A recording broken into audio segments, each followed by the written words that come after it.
Saudi अरब के सफ़ीर मुलाकात कई है। ब्रेकिंग न्यूज़ कंदासीं कराची का वॾे वज़ीर सैयद मुराद अली शाह से सऊदी अरब के सफ़ीर मुलाकात कई है। वॾे वज़ीर सैयद मुराद अली शाह से सऊदी अरब के सफ़ीर नवाफ अल सईद अल मल्की की मुलाकात थी है। मुख़्तलिफ़ मामलन ते ॻाल्हि ॿोल कई वई। सऊदी अरब के सफ़ीर पारां सिंध के वॾे वज़ीर के कामयाब डोनर्स कॉन्फ्रेंस मुनक़िद करण ते वाधायूं ॾिनी वयूं। अपडेट्स मालूम कंदासीं। लाइन ते मौजूद है KT न्यूज़ जो चीफ रिपोर्टर वहीद मुराद सियाल।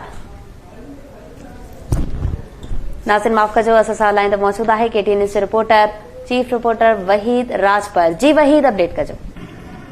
जी संजय वॾे वज़ीर मुराद अली शाह सां सऊदी सफ़ीर है नवाफ सईद उनजी को मुलाकात कई है। मुलाकात वज़ीर हाउस कराची में थी। मुलाकात में सऊदी सफ़ीर के तरफां वॾे वज़ीर सैयद मुराद अली शाह के कामयाब जी सूबाई डोनर कॉन्फ्रेंस है वो कराइण ते मुबारकबाद ॾिनी।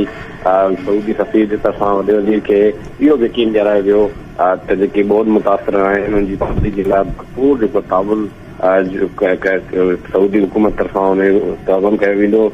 माण्हुनि जी जेको वॾे वज़ीर चयो त घर उनखे ठाहे ॾियण ज़राअत ऐं आबपाशी जी बहाली हिकिड़ो वॾो चैलेंज है। वॾे वज़ीर इहो चयो त इंशाल्लाह डोनर कॉन्फ्रेंस की मदद सां मुतासिरनि जी बहाली जो जेको वाइदो है वो पूरो थींदो। बहुत मुतासिरनि खे 2 कमरनि 1 कॉरिडोर ऐं किचन वॉशरूम जो घर ठाहे ॾियणु चाहियूं था।